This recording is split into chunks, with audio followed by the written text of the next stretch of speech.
Hey everybody, how's it going? Welcome to another episode of Beach Walk Blog, where I walk on the beach and I talk to you about stuff related to running.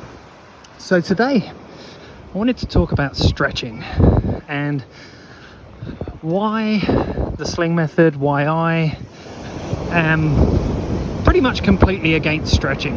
Now I want to define stretching and which types of stretching I'm completely against. And there's only really one type of stretching that I'm against, and that's static forced stretching. Now, of course, when we move, we are stretching as we are contracting other muscles. So there's no way out of stretching. It's just the type of stretching that I want to really talk about here. And I also want to talk about alternatives, because if I'm saying don't do something, I'm going to tell you why. And I'm also going to give you an alternative. Now, in my mind, and in pretty much everybody who's read and understood the research on stretching, static forced stretching that is, we can pretty much unequivocally say that there is absolutely no need, no point, and no benefit to static forced stretching. So let's just quickly define what that is. So if I want to static forced stretch my hamstrings, I can either just fold myself in half. I could just be standing up and fold myself in half and try and put my head between my knees, or to try and touch my toes. Just that hinging forwards action, hip flexion in that position, standing position, lean forwards, and just let your body hang. That is going to stretch your hamstrings. Now, if I ask somebody, define flexibility, the likelihood of them being able to actually define flexibility beyond a hamstring stretch is quite low. It's quite slim. So if I said to somebody, how flexible are you? The first thing that they will do is probably try and touch their toes, and that would be how they would define flexibility. Now that's a really kind of short-sighted, a really sort of anatomically uneducated view of flexibility, because that's obviously not the only way that we can be flexible. That's just being flexible in one particular way. So if I wanted to stretch my hamstrings, as I said, I could just hinge forwards and I could just lean into that position, and that will give me a stretch on my hamstrings. It will also give me a stretch on the muscles in the back of the knee, the calf muscles, and the muscles underneath my feet, because all of that is affected by just stretching my hamstrings. So the other way that I could do it, I could sit down and I could again just hinge my body forwards and try and put my head between my knees, or I could lay on my back and I could physically pull my leg to try and get my foot to touch the ground over the top of my head. Now, either one of these is considered a forced static stretch, because I'm using an external load. In the first instance and the second instance, it's gravity. Gravity is pushing down on my body, on my torso, to stretch my hamstrings. The weight of my torso and my head and my arms just dropping down is stretching my hamstrings and the other muscles I said as well.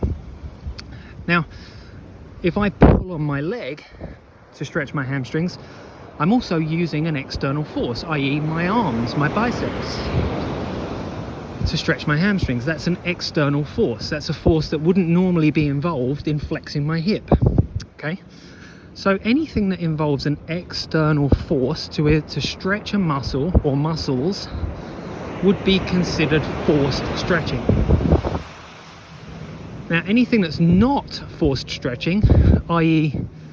if I stand still and I flex my hip and I put my leg out in front of me, I'm now stretching my hamstrings, because I've taken myself, my hip joint, into flexion using the muscles that flex the hip. Now, the only way that I can move that joint, or the only way I can flex my hip, is if the muscles that extend the hip relax. So when I use my hip flexors to flex my hip, the hip extensors must relax. Now that's something called reciprocal inhibition. So as one muscle or group of muscles on one side of the joint contract, the other muscles on the other side of the joint that do the opposing action must relax to allow it to occur. Otherwise, we don't get any movement. That's kind of a simple concept. In order to move, one group of muscles contracts and everything that opposes it must relax to allow it. Now there's one situation where that doesn't occur, and that's something called Lombard's paradox. I won't go too deep into that, but it happens with biarticular muscles that cross two joints, so the rectus femoris and the opposing hamstring muscles that cross the hip and the knee. If you go down into a squat, we have to have control of the knee via the quads and the hip via the hamstrings and some adductors as well. And that's a situation where those biarticular muscles, they don't completely relax to allow hip flexion and knee flexion to occur. Anyway, that's a whole different ball game. We won't go there. That's another situation. So stretching. Now, if I stretch my body with a forced static stretch, an external load, an external force, what I'm doing is I'm kind of bypassing this reciprocal inhibition, and I'm not using the muscles that should be doing that work to do that work. I.e., if I just stand still and I pull my leg up using my arm, my leg muscles, my hip muscles didn't do that work. So there's a situation there where movement is occurring and it's not being controlled by the muscles of that joint. So what happens is when I force static stretch, I bypass this reciprocal inhibition situation, and I've got two reflex mechanisms built into my muscles and tendons. Now, one of them is called a stretch reflex mechanism. That's quite a simple one. When a muscle lengthens, it gets to a point where it's at, maybe not full length, but it's getting towards full length, and it will start to then get taut. And then the stretch reflex mechanism will contract the muscle to protect it.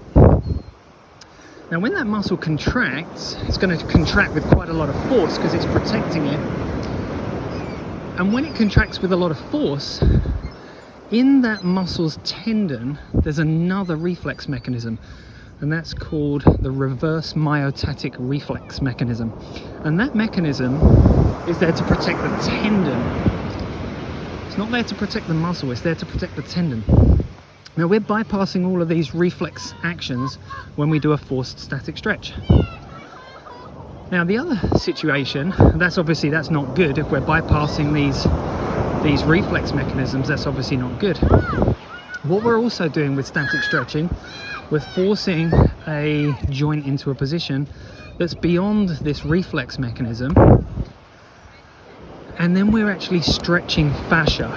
Now, fascia is there to protect the muscles, the joints, so the labrum, the joint capsules, the tendons, the ligaments. It's there to protect all of that. And when you go beyond that stretch reflex point, you're already stretching the fascia. Now, fascia can stretch. Of course it can stretch, that's what it's for. It's an energy storage mechanism, and when it stretches, it snaps back, it contracts back, as does the muscle. But when you hold a stretch, what happens is you've already taken the fascia to the point where it's now fully stretched out. And what you're causing there is some overload damage to the fascia, because the fascia doesn't like being overstretched, and it also doesn't like being stretched for too long. So it doesn't like being stretched for too long, and it doesn't like being stretched too far. Both situations are bad for fascia. Now, what you feel when you think you're stretching a muscle, you're actually feeling that kind of burning sensation. That is the fascia stretching and tearing. Now, that's not good. Of course that's not good. So if that is considered painful, uncomfortable, what your brain does it kind of says, well, this is painful, and I'm gonna not allow you to feel that pain. So it gives a serotonin and a dopamine release to allow you to not be in so much pain. And that is what you feel when you're stretching. You feel that feel good. Oh, it feels so good. But it's actually the dopamine and serotonin that's being released by the brain that's making it feel good. But the damage is done. And you're continuing to do that damage when you continue to hold that stretch. So if you carry on pushing it, and you push it further, and you push it further, and you push it further, and further, and further, and further, and you do that on Monday, you do it on Tuesday, and you do it on Wednesday, and you do it on Thursday, and you do it on Friday, what you've done is you've repeatedly torn the fascia, and that fascia is there to protect the muscle, it's there to protect the tendons, it's there to protect the ligaments, and it's there to protect any joint capsules or labrums. That's not good, is it? So would you want to stretch something and then leave it susceptible, leave all of those other structures susceptible to damage because you've just stretched out and rendered pretty useless the thing that's there to protect you? I would say the answer to that is no. And I think we can all agree with that, right? So you're stretching it out and it's causing damage, it's causing you pain, it hurts. Your brain releases dopamine and serotonin, which says, oh, it feels good, it feels good, but the damage is being done every time. So now you get to a point 6 months, a year, 2 years, whatever it is down the line, and not only have you switched off all these reflex mechanisms because you've bypassed them, you've damaged the fascia. So now you've left all of those tendons, ligaments, joint capsules, labrums, all susceptible, and the muscles susceptible to pulls, tears and strains. Now you wonder why you're injured. And you wonder why all this stretching that you did, why it didn't work, why it didn't do its job. Well, it probably did, it made you more flexible, but being flexible isn't a protection for getting injured. It never has been and it never will be. Because we know lots of flexible people get injured through doing flexibility work, and we know it hurts, which is why your brain releases the dopamine and serotonin. So you've got this negative feedback loop that's making you do it more.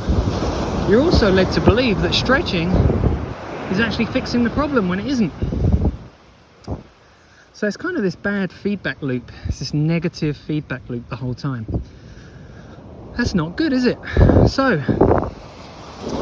that's why I say forced static stretching is not good. Now, if you want to look into the details of this, I'm going to post the research to this that talks about the fascia being damaged and being stretched before the muscle does, and that's not what you want. You also got to think about why is something screaming out in pain?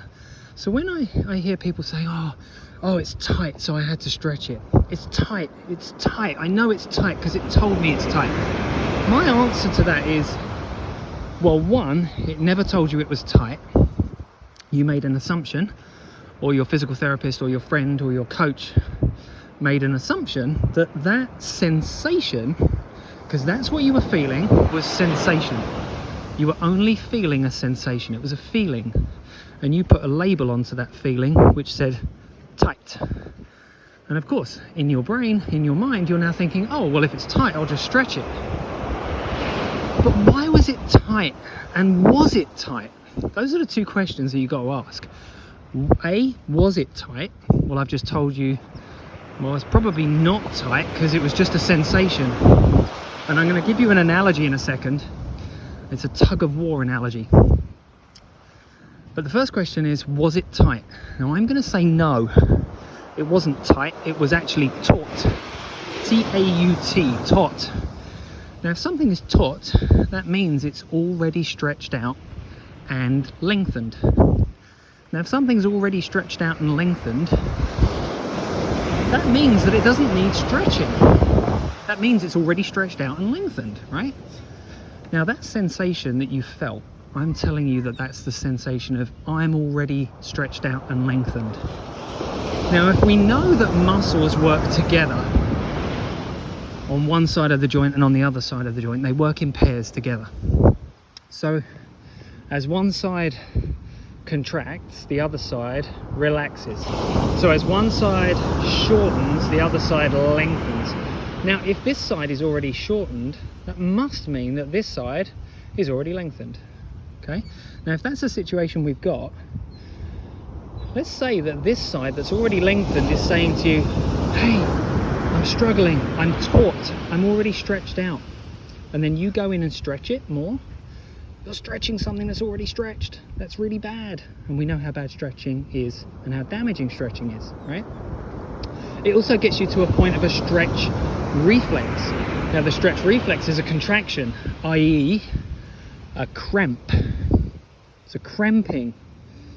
It's a, I pulled a muscle. It's cramped, it's contracted, it's pulled, okay? Now, if you, like I said, the analogy that I was going to give you is a tug of war. Now, if you've got two people in a tug of war, and one of them's really strong and the other one's really weak, the weak one is probably going to be crying out for help. I can't win this tug of war. I need help. I can't win this tug of war. The other side is too strong. I'm not strong enough to win this tug of war. Okay? I hope that makes sense. You've got two muscles on opposing side of the joint and they do the opposite. If one is too strong and the other one is already stretched out and weak, the one that's stretched out and weak is going to be screaming out, saying, I'm in pain. Okay, now that should spark off a thought in your brain. If I'm getting a sensation and I'm thinking that's tight, so I stretch it, and it's actually taut, meaning already stretched out and weak, and I stretch it, I'm making it more stretched out and weaker, because we know that stretching makes things weaker. Okay, research has proven that time and time again. Okay, so don't stretch it. Okay, now, when you get that sensation of whatever it is, you get a sensation, you get a feeling, okay? I'm saying don't stretch it, because when you stretch it, it makes it weaker. And I know I'm repeating myself, but I'm trying to drill this point home. Well, how do you know if, let's just say it is tight. Let's just say for a second that you start stretching, because some of you might be saying, oh, but Paul, then I'll just stretch the tight side. Nah, there you go. Yeah, okay, fine. You go and stretch the tight side. There's millions upon millions of muscle fibers in that entire muscle. So your quads. Now your quads, we actually know there's 5 quads, there's not 4, there's 5, and they all have slightly different functions. At different times, they have a different function to do a different job role. Some of them also internally and externally rotate the joint. Some of them are more active at a certain range of motion. So how are you going to know which one to stretch? How are you going to know that you can even stretch it? How are you going to know that you're not going to stretch it and then cause damage to it? And how do you know that if you're stretching it and it didn't need to be stretched because it wasn't actually tight, that you're not going to upset the balance of the joint, i.e. in internal and external rotation? Okay, these are the things you've got to think about, because the first thing I mentioned was about, oh, well, I define flexibility by whether I can touch my toes. Well, that's let's just be honest, that is bullshit. Okay, just going to be honest. I don't like swearing very much, but that is BS. Okay, because that's a crazy way to define how flexible I am, because there's 630 plus muscles in my body, and I'm defining how flexible I am just by whether I can touch my toes. Well, that doesn't tell me anything. It doesn't tell me about the mobility of the joint, the control of the joint, the susceptibility of the joint to injury or to poor movement. So let's go back to the stretching. So we've now established stretching is going to damage your tissues, and we don't want to damage those tissues because they have these inbuilt reflex mechanisms. So we don't want to damage those inbuilt reflex mechanisms because they're protecting the joint, right? So we've also established that when you stretch something that you think is tight, let's say that you've gone Oh, well, I'll just stretch the tight. Now that I know that it's the other one, I'll just go and stretch that one. Well, but which part of the muscle are you going to stretch? And at which joint angle are you going to stretch? There's so many things with stretching that just don't work. Oh, well, I'll just put it all on a full stretch. Well, research has shown that there's certain muscles that are technically unstretchable. Just because of our anatomy and physiology, they're not stretchable. And I'll share that research as well. So, stretching fails.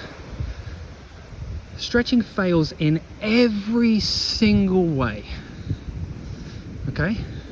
It's failed the Australian Ballet Company because they realised that their injury rates were so high. They stopped stretching so much. Well, in fact, they stopped their ballet dancers stretching their calves at all, and they started strengthening them. And the rate of Achilles ruptures and tears and strains went down. This is all telling you how damaging stretching is. Okay, so let's just say stretching is an epic failure, and it always has been. So what do I do in place of stretching? Because when I comment on I very rarely comment on other pages, other Facebook groups now, but when I do comment and I say, you know, the people have said, oh, I'm injured and I've been stretching it, and I've been stretching it for weeks and months and it's still not better. When I come along and I say, stop stretching, people think I'm insane.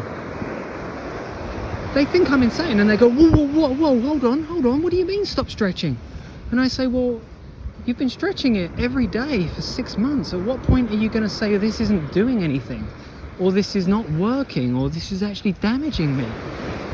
Or at what point are you going to say, well, it was the rest that kind of cured my symptoms last time and it took away the pain, and then I went back to running and I continued stretching, but then I got another injury that was probably brought on by the stretching that you did, and so on and so on and so on. So when I come in and I say stop stretching, and people go, whoa, what am I supposed to do? It's like I've told them that the sky isn't upwards and the ground isn't downwards. It's like, come on, you've been stretching for 6 months and you're still injured. Stop stretching. And this goes back to Beach Walk Blog 1, where you have to make a change to get a change. You have to stop doing the things that you're doing that are causing you the problems you're having, to then get out of the injury cycle. Okay? So I'm going to say stop stretching and start doing some form of self-myofascial release. Now, I've talked to you on this blog today about fascia. That's going to be another blog, but for the moment, just for today, fascia is a protective wrapping, and it goes in lines up and down your body and around your body, and it wraps you, and it's a protective system, and it can also contract and it can also relax. So it has all the properties of muscle to a point. It has all the properties of muscle. Myofibroblasts can contract and create a lot of tension, a lot of force. So rather than stretching, and stretching tissues causes more tension and causes them to contract and actually become more stressed and more hypertensive, why don't we focus on where the pain is first by pressing it? So it's like kind of having like a self-massage. So you're doing what a massage therapist would do in a roundabout kind of way. You're doing it yourself. Now, the great thing about this is it doesn't require any special tools, and it doesn't really require any special training to do it to yourself. All you do is grab a ball or grab a foam roller, tennis ball, lacrosse ball, baseball, softball, and you put pressure, or you put your body part, your in pain body part, onto that tool, whether it be a lacrosse ball, tennis ball, baseball, whatever. You put it onto it and you put pressure onto the tool. Now what that does, and this is really cool, what that does is the pressure that you're placing onto the tissues, not just the muscles, but the fascia. This fascia is innervated with nerves, and it's a beautiful structure, and it's also viscous. Now, in places where you are restricted, you've got these, what you feel as a tightness that's probably a tautness. More than likely, you've got these fascial restrictions. And the fascial restrictions, they respond, that restriction responds to pressure, heat. Two very important things: pressure, heat, and stretch. Okay, so we've already talked about the stretch one. If they respond to pressure and heat, if you put pressure on it and you heat it, it will more than likely become more viscous, so it will move more freely, and it will relax. So pressure and heat cause fascia to loosen. Now if that fascia is really restricted, imagine it's all kind of stuck together, because it does get stuck together because there's different layers, and the fascia is responding to the stress that you put onto your body mentally and physically, and also around the areas where we're suffering with high levels of stress or high levels of force going through the tissues, going through the muscles. So in areas where we're demanding high levels of activity, high levels of force to be channeled through those tissues and transferred through the tissues, that fascia has to thicken. And it has to thicken and it has to get stronger. So the body will thicken the fascia, and it might lay down new layers, extra layers of fascia. And if it can't deal with that, what it has to do, or what it will do, is it will just contract it. It will just contract the fascia. These myofibroblasts will contract because they're responding to strain. So if we put strain through an area, and that's a part of the training mechanism, because we're asking it to get stronger. We're asking those tissues to get stronger, and they won't. The part of the training effect is to have those tissues respond, right? You know, we go out and we train.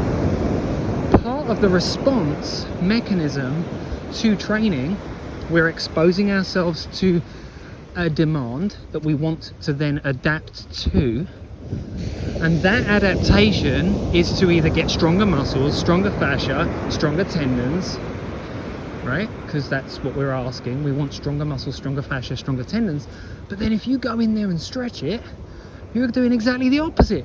You're saying, no, I don't want any strength going in there. I'm just going to stretch it and tear it. So the response to training is to lay down new fascia, get stronger, and adapt. The response to stretching is the opposite, because stretching weakens muscles and tears fascia, and it also deforms, plastic deformation, and that's not good either. So again, stretching fails every single time. Stretching, static force stretching fails.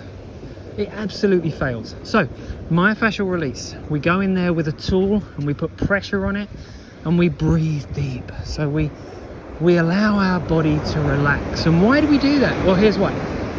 When we relax, our tissues relax, our muscles relax, our fascia relax. And why does it relax? I'll tell you why. There's a nerve that controls the tonicity, that's the tone, the tension within our bodies. And that nerve is called the vagus nerve. And the vagus nerve, we can affect the vagus nerve by being in our sympathetic breathing, our sympathetic stress level, because we're super stressed, we're high stressed, we will be very stressed. We will also be very tonic, we will be hypertonic, we will be extra stress and tension within our muscles. Well, that's not good. And that's where the mental side of it comes in. I'm mentally stressed. Well, my body's going to be very stressed. So I want to, hey man, I want to stress out. I want to de-stress. I want to chill out. I don't want to stress out. I want to chill out. So if I chill out, everything chills out. As long as I'm breathing deeply. And when we do deep breathing, that deep breathing is not big, deep inward breaths. It's actually outward breaths that we want to focus on. So we don't want big, deep in breaths. We want to get to the bottom of our breath and just kind of hang out there.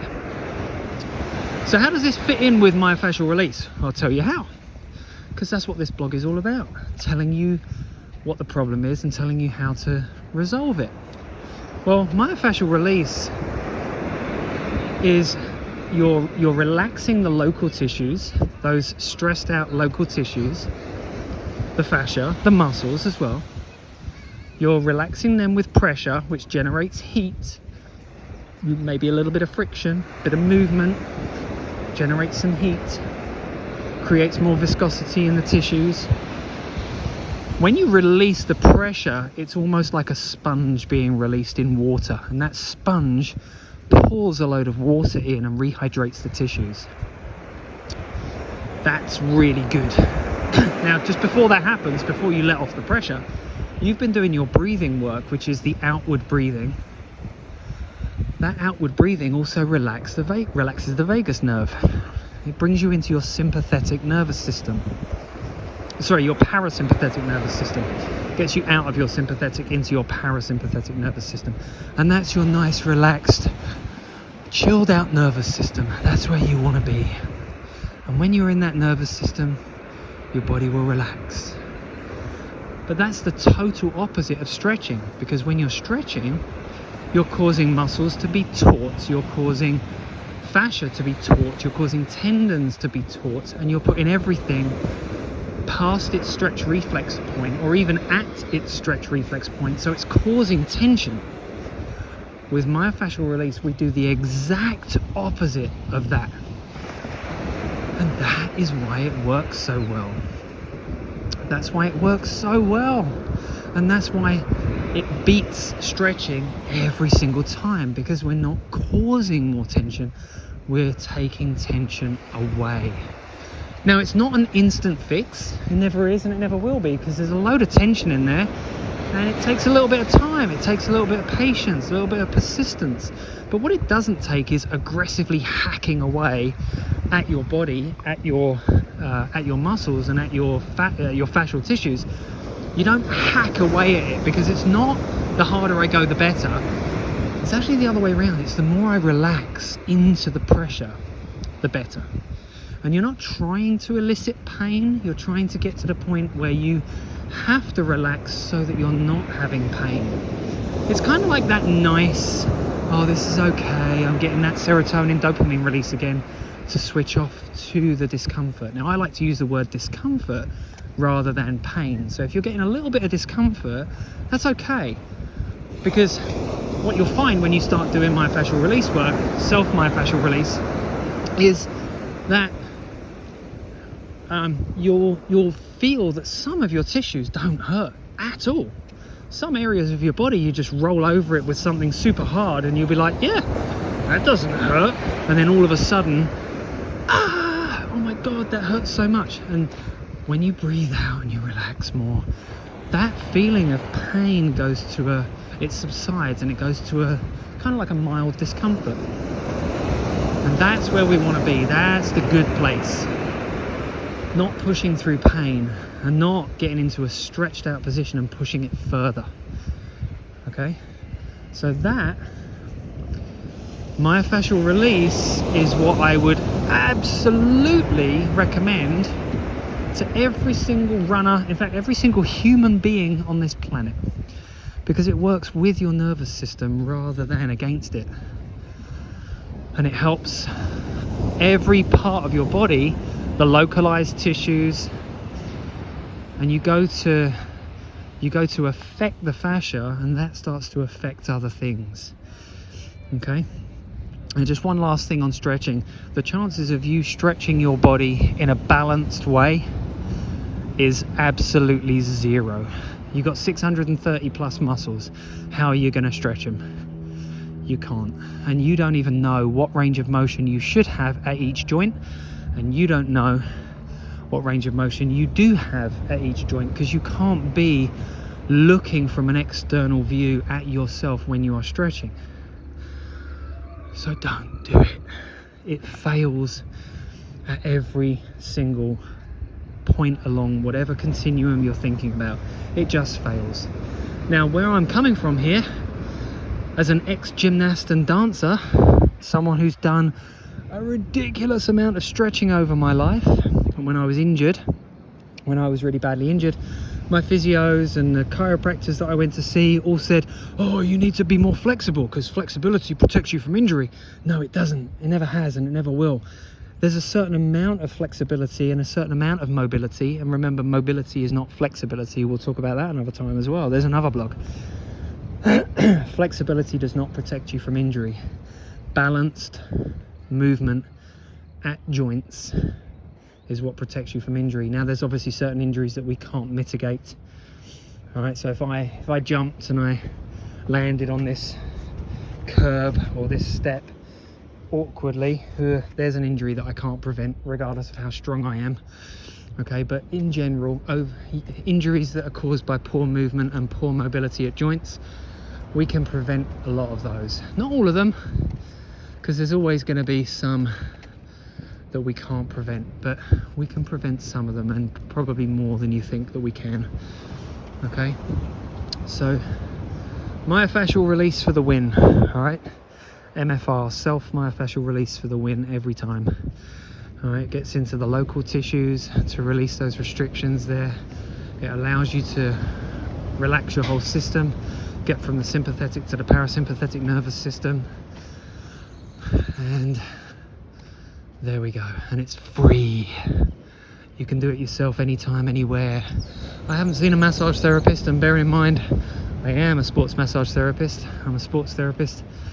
I haven't been to see one to have my own body worked on in over 12 years. I've not needed to because I stopped stretching. Crazy, I know. And I know that some of you are going, oh, this guy's talking crap. Well, you know what? Go back to Beach Walk blog 1. And if any of that resonates with you, you now know why. Stop stretching. Start self-myofascial releasing. Get the benefits from that. And I guarantee you'll feel better. Now, the runner's rehab and the basic 8 is, I'm rewriting that right now. I'm going to be doing all new videos. It's going to be so much more coming to that, and I'm so excited for that. I can't wait for that, which is why I'm doing these beach walk blogs as well, because these are all going to go into it. So if you want to know more about self-myofascial release, you want to know how to incorporate that with your strength training, you want to know how to incorporate that with your posture retraining, because that is super important, you're going to need the runner's rehab and the basic 8, because you're going to want to do all of that self-myofascial release. And if you say to yourself, oh no, I don't have time, well, if you stop stretching, you will. And you can do MFR for some of your body. You can do MFR anywhere. You can do it at work. You can just sit there with a ball underneath your hamstrings and just let the weight of your legs sink into the ball. That is self-myofascial release. You can have a ball into your back of your chair whilst you're sitting there. You can use a theracane. And there's really cool ways that I've developed where you use the theracane in a specific way with the resistance bands to help you to relax more while you're using the theracane, so you're not putting the force into your MFR with your arms or your upper body, because you want it all to relax. Ideally, you want to do as much of your MFR laying down as possible, and there's ways that we do that as well. So the runner's rehab and the basic 8 is what you want. Self-myofascial release techniques, posture training, retraining, gait training, retraining, making yourself more efficient at movement, and most importantly as well, maybe not most importantly, but importantly as well, taking your body through full range of motion using the muscles that act on the joints, not forcing them externally. Okay, so how do you replace stretching with something that's much more beneficial? First thing is stop stretching. Second thing is replace it with self-myofascial release. Third thing, add in full range of motion training, which is what we do in the runner's rehab and the basic 8. We find range of motion from places you don't even know exist and you don't even know are restricted. And that's part of the reason why the sling method is so effective, so good, because it doesn't give you the same stuff all over again, because you know what that is, right? That's crazy, doing the same thing over and over again and expecting a different result. That's the definition of crazy. It's the definition of insanity. So don't do it. Right, like I said before, when I comment on groups and forums, stop stretching, for people that have been stretching forever and a day hoping for a different result, and they all think I'm crazy, they can't see that I'm not crazy because they're stuck in crazy. And on that note, this has been Beach Walk blog number 3, all about stretching, self-myofascial release, posture retraining, and gait retraining. Just a little bit on those, and we'll talk about those another time. Thanks for tuning in. Please give me a like and a share. Help me get this out there. Help me help as many runners as I can. Through helping me, I help you, and we help everyone, because we all want to see our friends and our co-runners out there running pain and injury free and getting PRs, right? Of course we don't want them beating us, but we won't tell them. Have a great day. Bye.